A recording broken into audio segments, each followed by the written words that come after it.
Hi everyone. It's been a very busy week. Um, I saw 3 doctors so far. So I had an appointment on Monday, Wednesday, and Friday. We went to Vermont on Sunday, and Vermont's a beautiful place. Absolutely beautiful. The first appointment was Monday with a palliative care doctor, and I was able to do that through Zoom, but I had to be in Vermont, so we just got up to about Bennington and stayed at a nice bed and breakfast. My husband and my brother were both with me, and it was very informative. And in fact, the second doctor I saw was an oncologist on Wednesday, and I am his very first out-of-state patient, and he's at University of Vermont, so that's a pretty big medical center. So they have not experienced this influx, and I really am on the ground floor, which means a lot of people weren't able to answer my questions, but I got more answered by going there in person. So I wanted to give you that experience, and I'm hoping that if you're watching this and it's like 9 years later, and you look at it and go, like, really, you guys had to do that? Yeah, we're the dinosaurs. So I think that this is groundbreaking, and if it becomes obsolete, I'm happy for it, just to know that somebody else has choices that maybe a lot of people today don't. So a lot of people on this path, or wanting to embark on this path, are asking a lot of questions. Even on the online support groups like Death with Dignity are just asking, so how does it work? Well, or how do I get started? I'm going to direct you to a website called patientchoices.org. It's a Vermont website. It should answer a lot of the questions.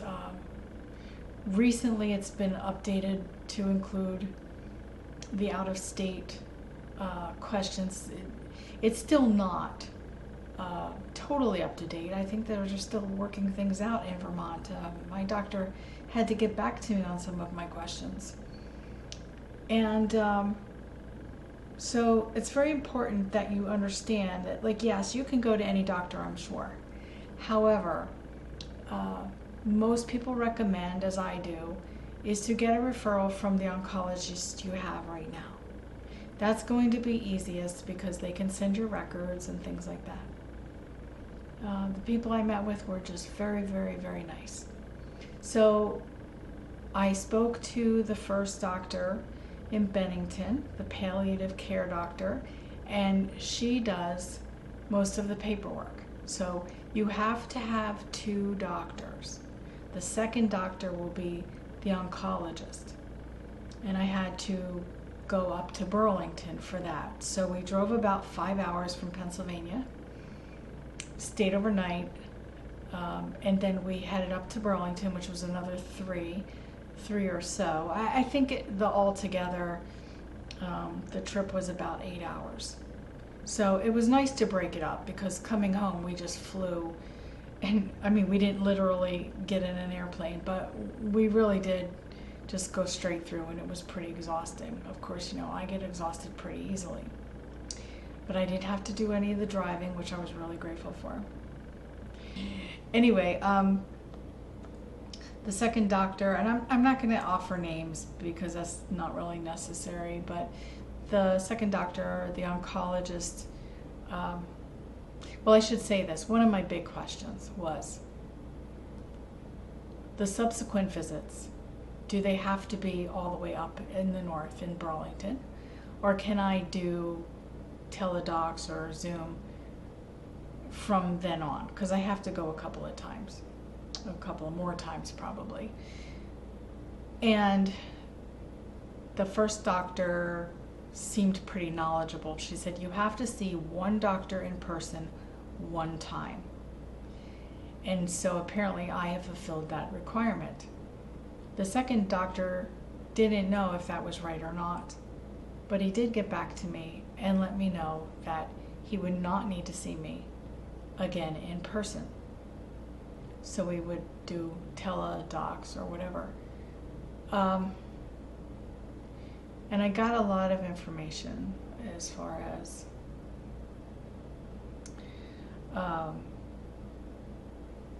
the timing of everything. The fact is that we don't think, anyway, that I'm in the 6-month window. And of course, you have to be in the 6-month window where the doctor says you have 6 months or less to live. We're not sure yet. We still have to get some scans and things like that. But I am, in the meantime, going to try a new treatment just to slow the growth down. And I'm not allowed to be on treatment. You are not allowed to be on treatment. You have to have given up all treatment except for hospice care. You should be enrolled in that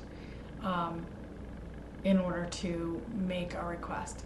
So my first visit I thought would just be a consult, but if things may take a turn for the worse, they will count it toward my first request, my first formal request. But if I'm still here in 6 months, then I will have to start that over again. But that's not really a big deal if I've already seen the doctor, and I would only have to drive 5 hours or so rather than 8 hours. So there has to be two formal requests for the medical aid, and they have to be 15 days apart at least. And also the request has to be made in Vermont. So I think I'll probably have to add that extra trip. Although I'm so exhausted, I have no idea. I don't know, but I'm hoping to still take that medication in about a week or so and see how it goes. You know, I mean, there are people that have been on the medication for quite a while, able to tolerate it, and I'm hoping that's the way. But it would be, as long as there's a quality of life, it would be nice to stay for a while. And if they're not, at least I'm getting all my ducks in a row and I'll be ready. And so after the second request, if you're approved, you will you will get the medications, and they'll be delivered to you wherever you are in the state, and that's probably via a hospice. So I'm a little sketchy on a couple of those details, but I think it takes a few days to get, maybe a week, to get those medications.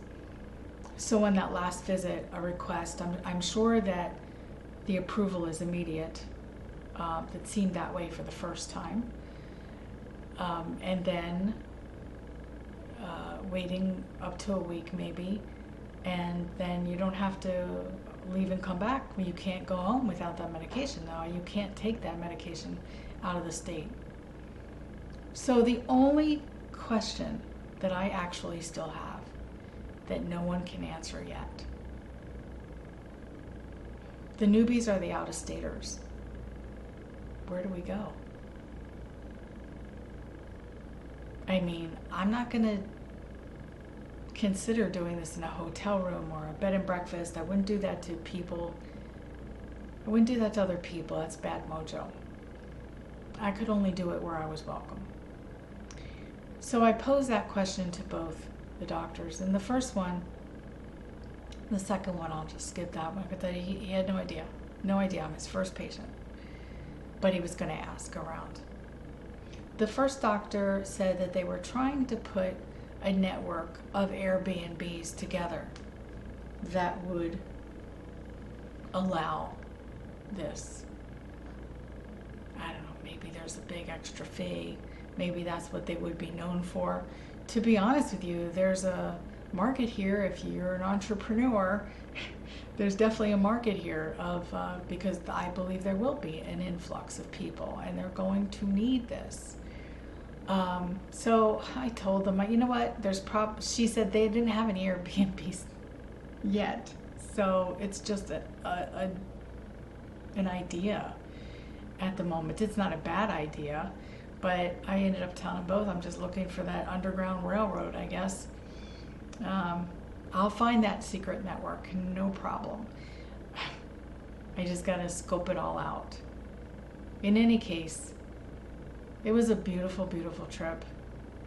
I had posted a picture on Facebook where a tour guide told us where these beautiful Adirondack mountains were, but they were absolutely covered by New Canadian wildfire smoke. I was just like, thanks, Canada.